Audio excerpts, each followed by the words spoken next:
One question that comes up for a lot of people is the great gap between what tradition says about the origins of the Torah, that it was given to Moses at Sinai, and what academic biblical scholars say about the same topic.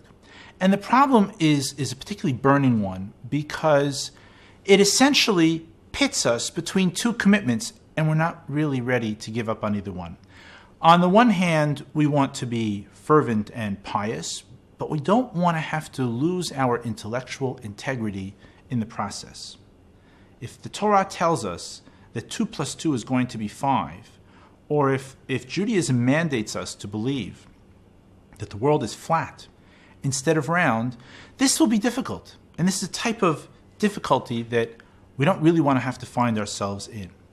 And so therefore, when we have a situation where tradition tells us one thing about the Torah's origins, but then we know or we hear that in academic circles, where presumably there is no prejudice about this issue, where there is just objective thinking about the issues based on hardcore evidence, and the conclusions are otherwise, that the Torah is written in different centuries and maybe in many different parts, this can be a great source of conflict. And that's what I want to discuss here today at TorahCafe.com.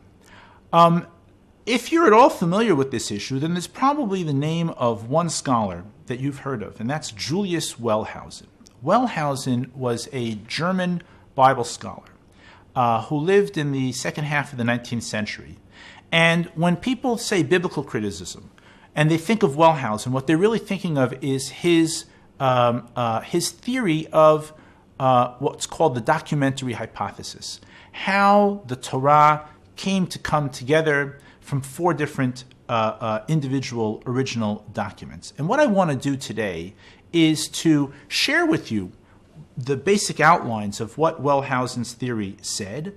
And then what I want to share with you is not why an Orthodox rabbi doesn't accept that, but why nearly the entire establishment of biblical scholarship today no longer accepts what Wellhausen says and is now able to see back as to what stood behind Wellhausen's program. What were the agendas that maybe even he himself was not aware of? So let's begin. What did Wellhausen say? Well, it really didn't start with him. Already, I'd say for about 2 centuries, scholars that preceded him, whose names aren't really so important for us here, began to notice things that our sages already had noticed much earlier, but explained in a different way, and perhaps I'll get to that soon. And that is that the Torah seems to have inconsistencies in it. By that I mean 2 accounts of things. There seems to be 2 accounts of creation, Genesis chapter 1 and Genesis chapter 2, and they describe things in different orders, and what's the relationship between man and women? Well, how could the world be created in 2 different ways? Or the Decalogue, the Aseret HaDibrot. The same 10 mitzvot are listed twice, but with different wording. God said this, blah, blah, blah, blah, blah. And then that's in Exodus. And then in Deuteronomy, God said this. And you see there's all sorts of little changes in there. Well, how could God have spoken 2 different ways? Some of the mitzvot. How are we meant to execute the various requirements of Pesach? In some parts of the Torah, it appears this way. And in other parts, it appears that way. The story of the golden calf is told in 2 different ways. The story of the spies is told in 2 different ways. And on and on. And therefore, it's not surprising that scholars, critical scholars, 2 centuries ago, began to hypothesize that, well, maybe what we have here were different accounts of what went on, and then these were later brought together. And they began to sort of figure out, well, could we identify main streams or different things that went together as smaller pieces that were then kind of glued together? And it all came to a head with Wellhausen. What Wellhausen said was the following. He said we can identify 4 main subparts of the Torah, not in the order that we see. It's not Genesis and Exodus and Leviticus and Numbers, etc., but different. This is what he hypothesized, that we have part of the Torah that came from the southern kingdom of Israel. and that's affiliated with the name Yud-K Vav-K, or what's sometimes written as Yahweh, or all sorts of ways of pronouncing that. And so lots of sources that discuss Yahweh, Yud-K Vav-K, all those we'll put together, we'll call that one source. And then he said after that came another source that was affiliated with the northern kingdom of Israel. And we'll be able to identify that source based on the use of Elohim, right? He called that one as in Elohim. So then we had that source. And then those two sources, one from the southern kingdom, one from the northern kingdom, were brought together. What he said was the earlier source, what he called the J source, that emphasized piety, spirituality, striving for God. The E source was more about institutions. And then those were brought together.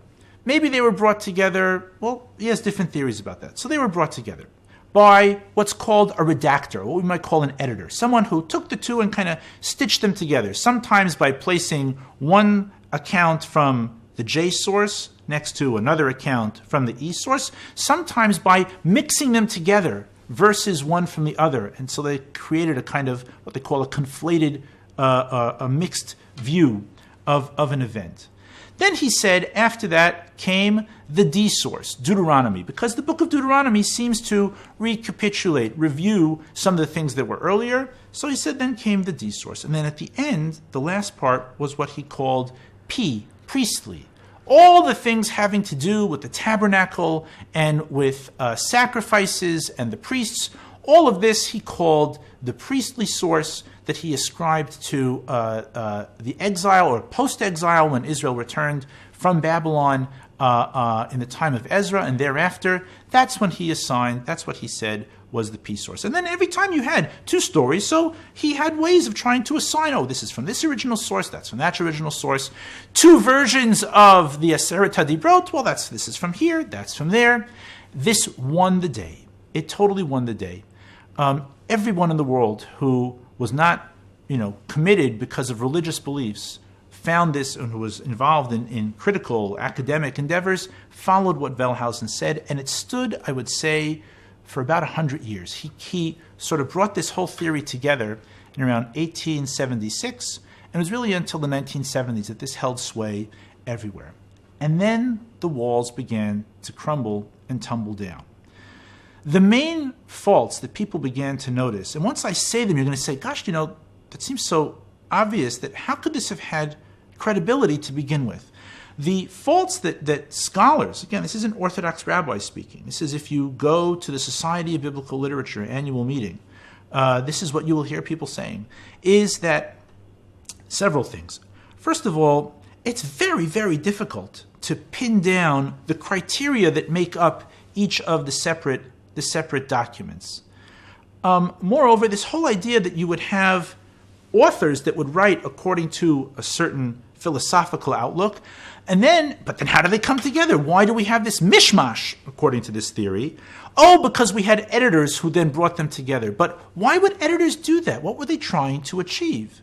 You can understand if someone wrote one continual history of Israel and never had any inconsistencies in it. And you can even theoretically understand that maybe there were two people that might have done such a thing. But then why would someone come and mix it all together? What were they trying to achieve? There's nothing like this in the history of literature anywhere. What you sometimes have is that there are different versions of things, and then someone comes along and tries to make something that's seamless. This happened in Christianity, actually. As you may know, in Christianity, in the New Testament, there are 4 accounts of the life of Jesus. These are what are called the Gospels. And perhaps I'm not meant to teach the Gospels here at TorahCafe.com, but for 1 minute, it will be illustrative. There are 4 different accounts of the life of Jesus. And they are different separate books by different separate authors.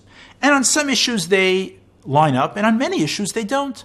A later church father said, well, we can't have this. And so what he tried to do was to take all the 4 versions of the life of Jesus, and he made one smooth version out of it. And you can understand what he was trying to achieve. He wanted to have one authoritative version that didn't have any inconsistencies. But that's not what's happening here in the Wellhausen theory. In the Wellhausen theory, there are different sources with inconsistencies, and someone comes along and sometimes smooths them over, sometimes puts one next to another, sometimes takes a little bit from this one and a little bit from that one, but we're left with the inconsistencies at the end of the day. There is no piece of literature in the history of literature that we can see that this has been done in an intentional way. So critics have had a difficult time understanding what is the role and what of these different redactors, editors, who at different stages put things together. Finally, modern-day biblical critics have discovered that a lot of the criteria that Wellhausen postulated don't hold up, especially the idea of different divine names. As I mentioned before, in Torah, we sometimes find the Almighty referred to as Yud K Vav K, or YHW, or Yahweh, or however you want to pronounce it. We don't really know how to pronounce it. That's a great secret. But we just sometimes phonetically pronounce it Yahweh. Yud, K, or Hey, Vav, and then a Hey. And then sometimes the Torah refers to the Almighty as Elohim, or with a Hey instead of a Kuf, Elohim. Modern-day critics now know two things. A, that when you look at other ancient literatures, you see that peoples called their gods by many names because they recognized that their relationship to their own gods, idolatrous gods, had different facets. And so they could relate to God with this name and they could relate to God with that name. Just like each and every one of us probably has several names. Probably even at home, when your spouse uses your formal name, that implies one thing about the relationship. And when they call you by your nickname, then that's a different part of the relationship. And it turns out that this is not just the way we speak, it's the way in which ancient people spoke about their gods. And so it shouldn't surprise us that in the Torah as well, perhaps we have different ways of relating to the Almighty with different names, and they reflect different aspects of Him. Certainly, rabbinic tradition viewed these different names in that way. And then other critics even pointed out that it's not even two names. Yud K Vav K, Yahweh, that is a name. That is God's name. Like each and every one of us has a name. But the word Elohim, or Elohim, that just means God, a God, as opposed to the name of the God. And so for all these reasons, scholars are very down on a nice, neat, orderly plan to separate out the different parts of what came to be the Torah, especially because it's difficult to understand why people would put things together in such a diffuse and inconsistent fashion. But what has also come to the fore, once I say this, you say, yeah, that makes sense. What kind of idiot would have thought of this in the first place? And why was Wellhausen's theory so well accepted? And what I want to explain now in the next few minutes are what modern scholars understand as the intellectual backdrop behind Wellhausen's theory and why in the 19th century especially it was so popular. There are many reasons for this. There are maybe 6 reasons. Reason number 1. The 19th century in Germany loved big ideas. You know some of them. Have you heard of Freud? Have you heard of Einstein? These were men that said, we're going to explain everything. You want to know about the human soul, psychology? Here's, I'm going to map it all out for you. That's what Freud said. You want to know the basic working blocks of how the world works? Einstein said, here, I'm going to explain it to you. The human soul in Germany in the 19th century thought big, sometimes creating enormously wonderful things. And sometimes, as we know, just a little bit later on, enormous things that had a very, very different aspect to them, could be very destructive. But the idea of grand theories was part of the way in which 19th century German intellectuals thought. And so when Wellhausen said, I'm going to explain it all, I'm going to take the entire Pentateuch and show you exactly where it came from, people were ready to have that. Today, I think, modern people today understand things are a little bit more complex. The more you try to swing for a home run, the greater your chance of striking out. But if you try to explain something small today, then that people are ready to listen to. So it was an age of big theories. There's another reason why Wellhausen's theory was so well accepted at the beginning. In the 19th century, the idea of studying history was born. What do I mean by that? There was considered the first major modern historian, Leopold von Ranke. He said, we can't just rely on what our various traditions tell us happens. We have to go back and check the sources. If we want to know about what life was like in ancient Greece or in ancient Rome, then we can't just read what people are saying now about what happened. We should go back and try to find the earliest manuscripts possible that we can from those periods. Those will give a more accurate picture of what happened. Only by looking at the full range of ancient sources that we have at our disposal can we really understand what happened way back when. Well, Wellhausen comes along and says, okay, I want to understand ancient Israel. I want to get back to the sources, but there's just one problem. We don't have any sources. All we have is the Chumash. We have the Torah. We don't have any other original documents. There were no Dead Sea Scrolls back then, and even those post-date the events of the Torah by many, many centuries. So what Wellhausen and other biblical scholars did was something that had never been done for any other document. That was to say, we have this document in hand, the Torah itself, and what we're going to do is now try to work back to what the sources were that fed into this. That's a really highly speculative and a lot of guesswork involved.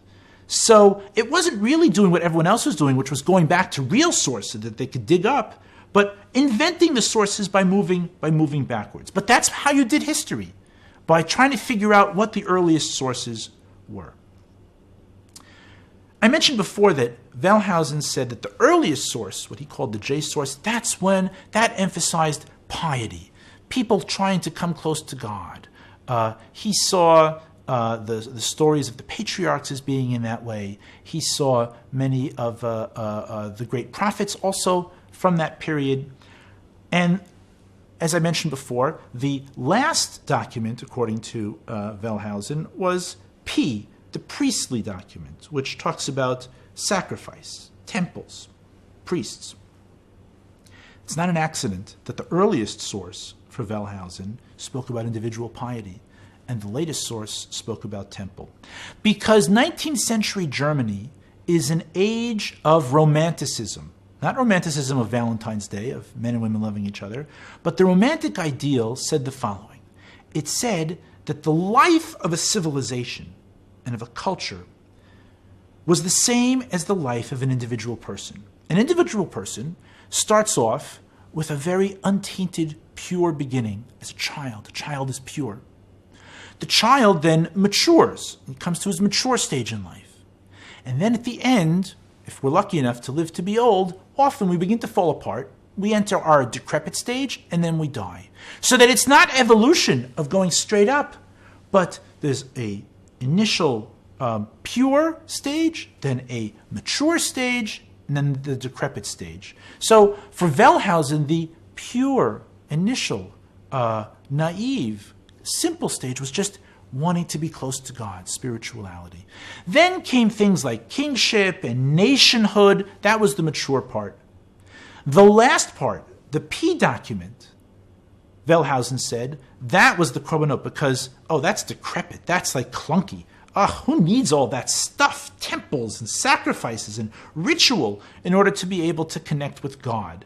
So his sense that these things were late developments in Judaism really had nothing to do with Judaism. It had to do with Wellhausen, had to do with the romantic spirit of 19th century Germany.